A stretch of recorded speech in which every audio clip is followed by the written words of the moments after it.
At the end of the day, good SEO is still good GEO, but B2B buyer behavior is what's changed. Welcome back to Series 2 of Generation Marketing Podcast. This is Episode 2, and today I'm going to be speaking with Ryan about SEO and how AI is impacting SEO and how SEO needs to evolve in the world of AI. So loads of really fun topics today. There should be loads of insight around how LLMs are kind of affecting search, but also how AI is just making buyers change their behavior and how we need to use SEO to respond to that behavior. So really excited for this one. Ryan, it's your first time on the podcast. Welcome. Thank you for having me. It's really exciting, really exciting. I want to kick off because I think it's important to understand the lay of the land and where things started.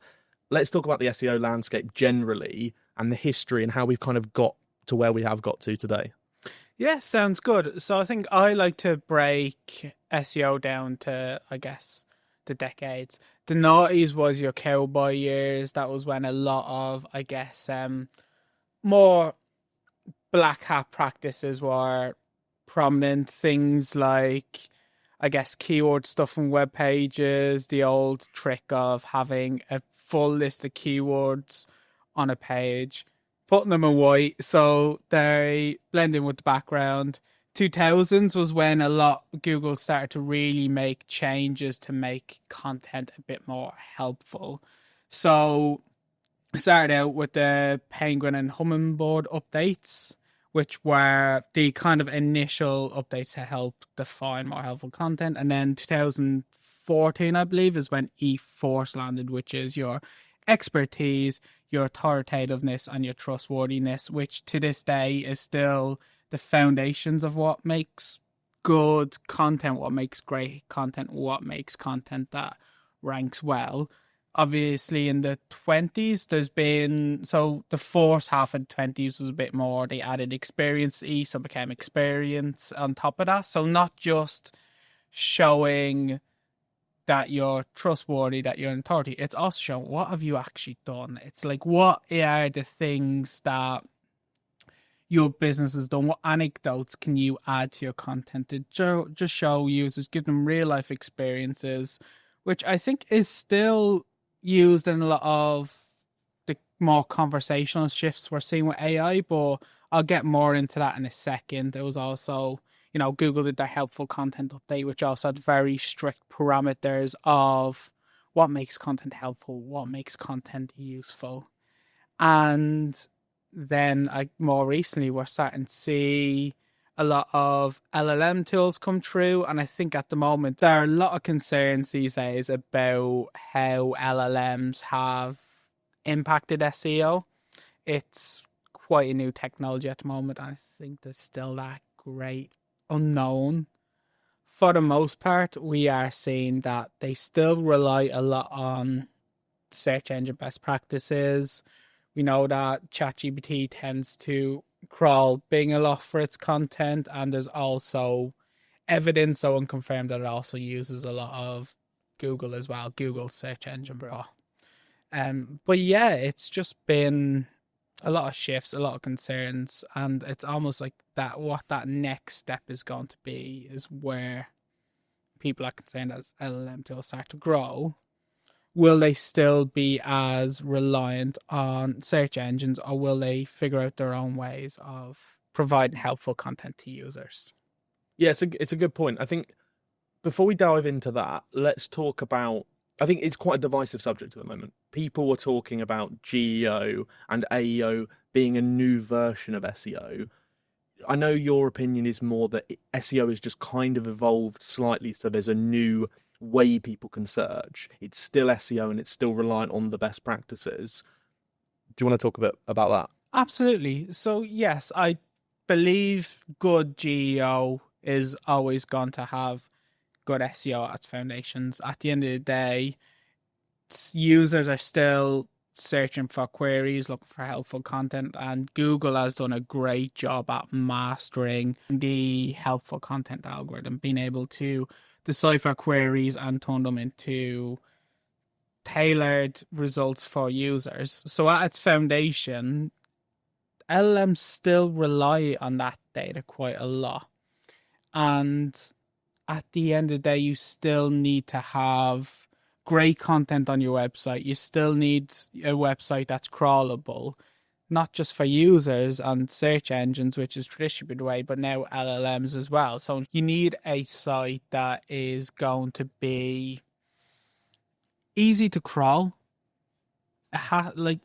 You need a good site structure. So if an LLM that's not familiar about who you are as a business is able to quite easily scan through your site and provide the right answers to user queries, I think that's where I think LLMs have leveled up quite a bit, is actually something that I'm going to go on to a little bit later. But how LLMs are crawling your site, it's still in the same way search engines do, but it's a lot better at providing, especially more towards... They're looking for different things as well. Yeah, like exactly. There's extra bits they want, extra bits of context. Yeah, and one of the things that I found quite fascinating, because I spent a bit of time just diving through LLMs and searching, just looking through and seeing how they, not just how they crawl content, how they provide information to people. Is it any different? And generally, lean into what I was saying about good SEO being good GEO. There's not a stark difference between the top and middle funnel. A lot of what I found was ranking well in search engines was also ranking within LLMs. When I get to the bottom funnel, a lot of the key information I found was that it wasn't just showing you this is a good company. Generally, if you go on to, let's say, listicles or now AI overviews in Google, it's now giving you good recommendations, quick summaries. This is the business, this is who we are. Specifically, I believe it was Grok was going through and also providing extra information. What awards has this business won? What year were they founded? Who do they work with? And these are all things that they're finding by just crawling the whole site. Not just going through a homepage, giving you a quick summary of this is who we are, this is what we're about, or going into structured data and just pulling the description of the business. It was going a layer deeper and trying to find, okay, what accreditations does this business have? So I was definitely seeing a lot more, I guess, social proofing within that. And the other thing that fascinated me was sometimes it was quite blunt with, like, if it didn't have the right information to back you up, it would still recommend you, but the recommendation wouldn't be good. One of our clients, for example, I believe it was, so I was looking at machinery companies, and one of the description for our client was claims to be a leading provider for the food industry. If you're just reading that, it's like claims to be. There's no social proof. I've seen other competitors being like, oh, they're 20 years in the business. These are the clients they work with. It didn't have client names, but it had, these are the industries they work with. But with one of our clients, it just said claims to, which is a nothing recommendation. And as a user reading that, I'm going to be a lot less likely to go for that kind of, like, our client in that situation because the recommendation wasn't great. I think that leans into the experience part of the EAT framework. Exactly. Because it's not just about experience of the person writing a piece of content, but it's actually about the experience of the company. How many case studies do they have? How many good testimonials do they have?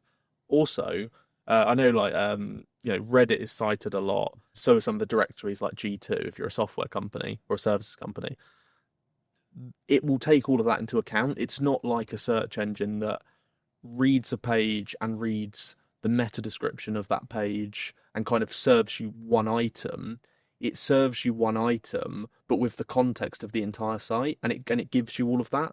It's kind of like bringing more context to the forefront for users, which is a good thing or a bad thing. I don't know your thoughts on it. I think it's a really good thing. It gives users more context. It saves a lot of, let's say you have a hit list of businesses. You're like, which one do I want to go for? It takes a lot of the research out of it.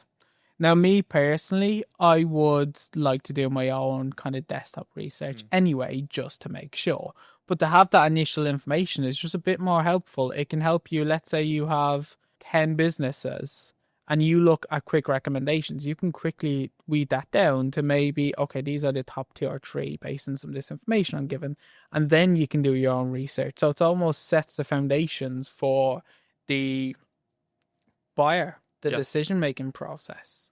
Well, on that subject, I want to talk about some of the stats that we've got in some of our recent research with Creamart Labs. We are going to be releasing a report at some point, aren't we, around how LLMs are affecting SEO. But in the meantime, let's share some stats on the podcast. Yeah. One of the stats I think that's really key, which is an extension of what you've just said, is that 89% of B2B buyers now use an LLM as one of their top sources of self-guided information. So we know from previous episodes of Generation Marketing that 80% of the B2B tech buying process now is self-serve. Buyers don't get in touch till towards the end of that process. They've already kind of made up their mind most of the time.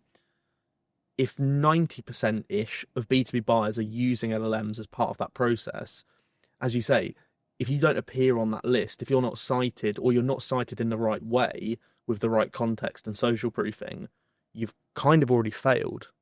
Yeah, I think and for us as well, we're in that space where we're in the B2B tech space. So that's always going to be the first industry to start to adapt to these new tools. It's a very tech-heavy product. It's taken over a fair bit of, I guess, in ways, how we function as teams as well. So we're definitely we're in the right space to be able to see the changes that's happening in. But at the same time, I think we're at a stage now where LLMs are still a long way from taking over search engines. At the end of the day, Google still has a 90% market share over the search industry. So I believe it's 5.8 billion users are using ChatGPT. Compare that to Google, which is 83.8 billion. Wow. So there's a long way to go. And I think Google is still, for me, will be the top priority. But at the same time, there's still tactics you can use to be visible within LLMs, and I think it's important to do. But as long as you have the SEO foundations right, that's really going to be the main thing for showing up. Once you have them foundations, it's then down to the little optimizations you can make. So, for example, making content a bit more conversational to show up in these large language models helps a lot of the way large language models work. They're essentially just AI powered interpretations of language in a way. Mm-hmm. I'll be oversimplifying the technology quite a lot, but what it does is it helps break down a user's ask to try gain context clues, to try understand exactly what they're looking for, especially as LLMs have more specific queries in mind. A lot of users will tend to go towards more long tail search when they're using ChatGPT because they have very specific requests of, okay, I'm this person, I need this, what are my options? But on that subject, I think that's a really good point, because this shift in just generally in the world has meant users are using more longer tail key phrases now. Traditionally, you wanted to own the short tail key phrase space because that felt like it was higher intent. It was just something, it was like, you want to be there because it's the most visibility, right? But I think you can see, right, Google has really lent into this. All of Google's recent campaigns, it's obviously got AI mode now as part of Google. It's got Gemini, which is embedded and integrated into search with your AI overviews. But all of their campaigns recently have been showcasing users inputting the most ridiculously long tail key phrases, right? I think I've seen one that was kind of like about a holiday, but it was like on a beach with yoga, less than 3 hours from this airport. And that is generally how people will search now, because LLMs have given them the opportunity to be that specific. And I Yeah, think with B2B tech, if you're selling something specific, you've got to be mindful that people can now search for that specific thing. If your competitor does it first, whether that is through better SEO or better LLM citations, which we know is based on SEO, you will be left behind. definitely. And I think that also leans back into the point of the importance of having a good site structure. So LLMs can find exactly what a user's looking for, not just through, I guess, not just through one specific landing page. Now it's searching the whole site and being able to find them context clues. And it's also, I think we're lucky we're in a space where there's always been room for more specific search, just because that's B2B. There's so many user experience companies trying to rank for user experience. What is your niche? And I think that's always been something that B2B has had to adapt to, going more long tail, gone more industry targeted in some ways. And it definitely kind of sets the foundations that are in the B2B space for a lot of these even more specific now. As you said, it's a good point. It's people are now, the way they communicate is, as you said, I am a compliance manager looking for a compliance software from my manufacturing plant. Before, it was people typing in things, let's say, compliance manufacturing services. But now people are, They give that extra yeah, context, exactly, though, give don't that they? extra context. Yeah. So I think a lot of B2B SEO has set them foundations, but I'm definitely seeing, as you said, search is getting a bit more conversational now. And Conversational content was also and is still also good for general SEO best practice, but even more so now, right? As you say, I think something that I find really interesting is when you've been speaking to a lot of our clients, you've been talking about the FAQ type of content, because that helps you be more conversational, but also the fact that you like to attribute every piece of content to an actual expert. yeah, I think they're two really good bits of advice and insights into how we can make content feel more conversational, yeah, even if it's written by an agency on behalf of someone. absolutely. And I think that's generally with, I know one of the ways people tend to do it is they'll have an FAQ drop down at the end of an article, and that is in its own right a good practice use. In more top and middle funnel articles, I prefer to, within the article, ensure they're answering common queries, because that's what users land on your page for. And you need to think, if you're a user, you'd rather get what you can in an article than have to drop down to the FAQ section. The FAQ sections can still be good for quite super specific things that you don't cover in an article. Maybe it's like 1 or 3 points. It's like, oh, this article's getting a bit too long. Are there any quick fire questions that users may still have? You can do that through either more middle funnel content or through FAQs themselves. But that's the way of search now. People are looking for answers to their queries. And a lot of, as we just touched on, the way users are doing it, it's becoming a lot more of a conversation. So it's always been something that's been valuable to SEO, but with LLMs, because of the way they interpret language, it's definitely a step more important than it has been before. Yeah, yeah, that's a really good point. I want to delve a bit deeper into that. Which parts of your website are going to be really important now for SEO and GEO? So for me, based on a lot of the geo research I've done, it seems like there's a shift. Traditionally, your homepage has always been your point of entry. I still believe that's quite valuable to have. Mm. One of the things I noticed that is a lot of the recommendations I talked about, like who the company are, the awards they've done, they were all information from the About Us page and the accreditations page. So when LLMs are making these recommendations, it's a page that gets glossed over a lot in our business. It's almost seen as your mission statement, but doesn't provide the right context clues of who you are, what year were you founded, so how long you've been in business, what expertise do you have, how many years you've been in the industry. It's all your credibility. It Exactly. literally is. I mean, it is the foundation of how credible you are as a business. It's the story of how you got to now. But also, you mentioned accreditation pages. I don't think most people have accreditation pages. Yeah. They hide them away. They might have some logos without any alt text on them, so an LLM can't even see that accreditation exists. Yeah. And even in some cases, they're done in image format. It's good to have specific pages for that kind of content, especially if you are a business that's been in operation for 30, 40 years. The amount of industry awards you may have won over there, especially if you are quite a leader in your field, you're not going to fit all that onto an About Us page, but it's still valuable to have.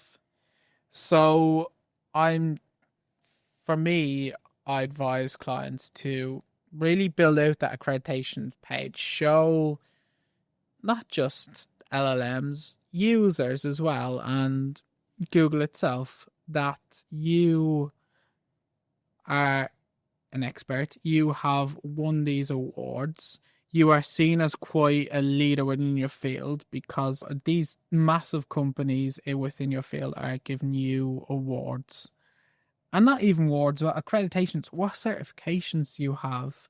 If you are working with compliance companies, what kind of compliance certifications do you need? Are you ISO certified? Exactly. That kind of stuff. Yeah. Yes.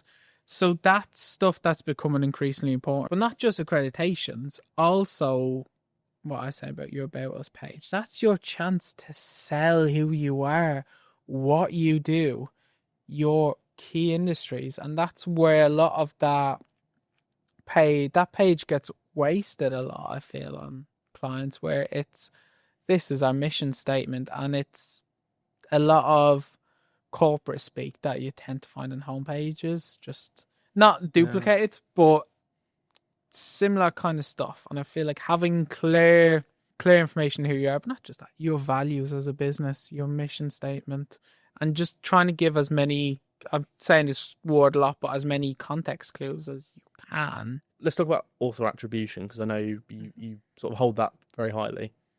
Yeah, definitely. So with author attribution, where a lot of businesses struggle is that they'll have a blog section because that's the thing to do, but they don't take that next step of, okay, how can we provide context of who actually wrote this? Because if you go into some blogs, it's a faceless organization.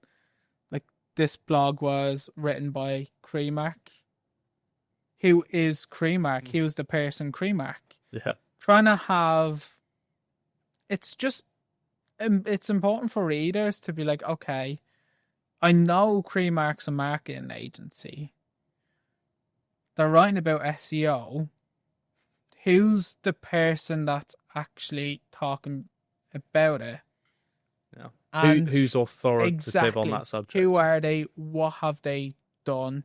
Similar to, I'm going to go back into, like, almost in a way, the points I touched on the About Us page, where it's like showing you're an authority. It's a little bit different, because with an author description, it is, who is this person? But it's also, what have they done? Yeah. What's their story? Yeah. Do they have any awards within the business themselves? Like, do they have any certifications that are worth showing to an audience? As, like, It's a really good point. And going back to the compliance side of things, do they have the ISO certifications? Fine, the business does. The person I'm going to deal with, are they HubSpot certified? Are they Google certified? Exactly. Exactly. So I think trying to show audiences as much information as possible, that you don't just know your stuff. Like, you have experience, you've done this, you are a trusted and credible person to be talking about this subject, and here is why. That's something I've always found valuable. It's really good for, going back to It's good for your expertise. It's good for your experience. You can show your About Us page is essentially your experience, but it's also your expertise. It's what you've done, how that's kind of shaped your career. I think credibility is the key point there, and I think it's really it's really really valuable. I think a lot of people who are listening to this podcast or watching it can take that away and say, right, we want to be authoritative, if that's a word, on these subjects, and who do we have that is credible to talk about them? How can we prove that we're a credible business in that space?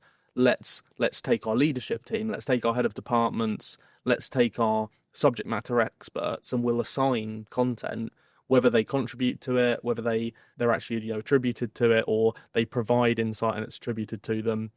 Whatever works, that's going to be a key thing that they can take away today, which is really great. I want to hit you with a question, which I think is going to be interesting. I want to know, do you think buyers perceive LLM responses, answers, in a different way to how they perceive SERP results? So, well, search engine results. Yes and no. Where I feel like yes, as I mentioned, sometimes in queries there's a lot more context clues, as I mentioned, especially around bottom funnel. But I think at the end of the day, when it comes to trustworthiness, I feel like I don't think there's a stark difference between how people trust Google versus how people trust an AI. I'd argue in some ways they trust Google more because Google's been around a while. Yeah, longevity. And Yeah. exactly. And AI rollouts have had some teething problems. Even Google's own AI has had teething problems where it can sometimes give you false information or information that's not fully relevant, or will sometimes just misinterpret what you say. I think users that use LLMs enough will have them experiences. So I still think it's quite good for providing valuable information, but I don't think people see it as more trustworthy than a Google search, even if the intent is a bit more conversational. I think, for me anyway, the majority of people will still see it as a tool in the same way they see it at Google. Yeah, I think that's a good point. In my head, I wonder if buyers have a higher intent if they come from an LLM than if they come from a search engine, because it feels like a curated recommendation rather than. I think this is a really interesting train of thought, because search engines, people do trust Google, but Google has come under a lot of fire, but also generally the marketing sector has come under fire because people feel like search engines, it's not a pay to win, but it's kind of the people at the top aren't necessarily the best. It's probably because they've done more SEO, or you've also got to scroll past 2 or 3 ads before you get to the organic results. So do you think when people get a tailored, curated recommendation, it feels and they click through, it's a higher intent than if they click through on a search on a SERP? It's hard to say, because I think it's more, to me anyway, and I could be wrong on this, it's more a case of an acceleration of what that user's buying journey was going to be through a traditional search engine. A lot of, because it's a more of a back and forth, you probably ask a lot more queries right off the bat instead of Googling something, you get the result, you read about it, you're like, okay, what's this? And then you might do another search and then eventually get down to your buying decision. I think it's accelerated it. I think it's still sources search engines quite a lot. I think people are aware of that. So yeah, I think it's more a case of people get buy-in quicker potentially because they're doing more upfront research rather than it's more trustworthy. But it's always hard to say because LLMs, I like to call it the invisible search. It's like the invisible, what's behind user intent. With Google, you've always been able to see your impressions, your clicks. A lot of recent spam updates have kind of mitigated what you can see, and that's actually to stop AI tools from overly crawling results. They've kind of put some blockers in the traditional ways that LLMs have crawled Google searches. But on that, let's talk about measurement quickly, because we've done a few things, but you're right. There is a massive there's a massive gap, right? You can't see how many times ChatGPT has recommended your company. What we can see, which we've started measuring for Phil from our data team, put together a dashboard not too long ago for a few clients, and it showed basically a breakdown of source traffic, but filtered by LLMs. How can B2B tech companies now test where they're at in terms of LLM citations? Is it a case that they just need to go and speak to ChatGPT and see if they come up? I'd say the best ways of measuring your performance in LLMs, first looking at where you're getting your traffic from LLMs. So, as we mentioned about Phil's dashboard, checking GEA, looking at source data, seeing, okay, based on these LLMs, you can look at ChatGPT, Perplexity, Copilot, what pages are they landing on? That gives you a good context around, okay, this is the kind of content that's coming through. You can see from what's on that page, you can make a little bit of guesswork of whether if it's blogs, some of the more common questions that blog will answer. And then lastly, just test. Like, go into ChatGPT, go into Copilot, go into whichever AI tools you want to show up for. Go into them, ask them very common questions about your industry, blogs you have. Ask questions that will be answered in your blog. See how you're coming up. Bottom of funnel, look into, come at it with your client's hat. Come at it with their head and be like, okay, I'm in this field. I need this. Give me some recommendations. See if you show up. Test across different industries. You can see which industries are showing up in and which ones you're not. That can help inform your content plan. Do I need more content around this specific topic? Do I need content around more targeted content towards this industry that could help me show up a little bit better within that? Do I need better internal linking towards that page? Do I need a better site structure to make sure that page is found better? It's really good. I think it's all reliant on businesses really understanding their customers, because Yes. I mean, it's the same as SEO generally, right? The searches are what customers are, questions that actual customers have. Yeah. So unless they can properly get into the mind of their customers and understand what they might be searching for or asking, you're going to fail at, like, you're going to fall at the first hurdle. So it's really good advice. Now, from your perspective, what are the biggest pitfalls that B2B tech companies have at the moment? You know, why are they failing with SEO and GEO as well? So your SEO fundamentals.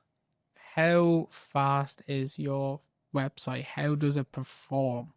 Your content. Do you have good enough content on your website to show up in search? Do you have enough content as well? Exactly. You always talk about this. I've brought you into new client projects, and you always say, there's only so much we can do because we actually need more content to even have enough of a foundation.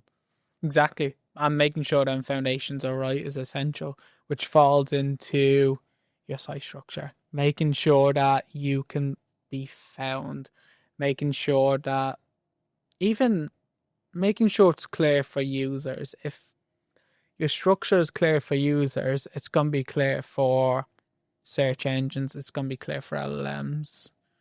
And there's always going to be things that are quite common. Your products page, your solutions page, your resources page, ensuring that it's done in a best practice way, an industry standard way as well, is good for users that are a bit more used to a specific way websites function. And of course, the right amount of backlinks, I'd say, ensuring that you have credible references from, especially it's a good thing for SEOs to collaborate with that ongoing PR agencies. If your client has a PR agency, how can you work with them to essentially build a good backlinking profile. But also, nowadays as well, social mentions. Where are you showing up? You mentioned Reddit earlier. Reddit's quite a good point as well. Where are you showing up online? It's not just about backlinks, although making sure you get the right backlinks from the right industry papers is going to be super helpful. Also, just showing up, things like positive reviews from customers, things like, yeah, as I said, people posting on social media, not in a paid advertisement way, but organically posting about you. And that could be done through influencer collaborations as well. It's a good point, yeah. Yeah, and I think influencers are hugely underutilized in B2B, aren't they? So, yeah, it's a really, really good point and really, really good consideration for people to take away. I want to end on a quick fire one, which is 5 or 6 things. What should be the SEO and GEO priorities for B2B tech businesses in 2026? Offsite SEO. Where are you showing up? Are you showing up on the right news sources? Are you showing up on the right social media channels? Are you just showing up in the right communities? How is your About Us page? Do you have the right information, the right context to inform users who you are and what you do, why you do it, and why you're the right business for them, what industries you work in, etc. Awards and accreditations. Have you showcased everything that you've done as a business to your users? Every certification, every industry award shows your expertise. Is that on your website? And finally, author attributions. Are you showing people that you're not a faceless organization? You are a team of experts. You have specific teams with specific experience in different fields. The content you write, has it come from them? What is their experience in the field? Who have they worked with? Are they the right person for your company? Because that's the person you're going to work with.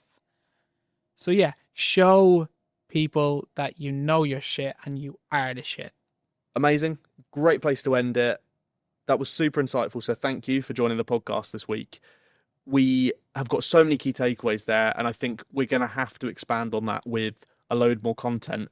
Like we've spoken about from best practice today, I think we're going to have to get you to write some very credible pieces of SEO content in a conversational way so that the listeners and the viewers at home can take more of this insight and understand the real details. So thank you for this, for joining.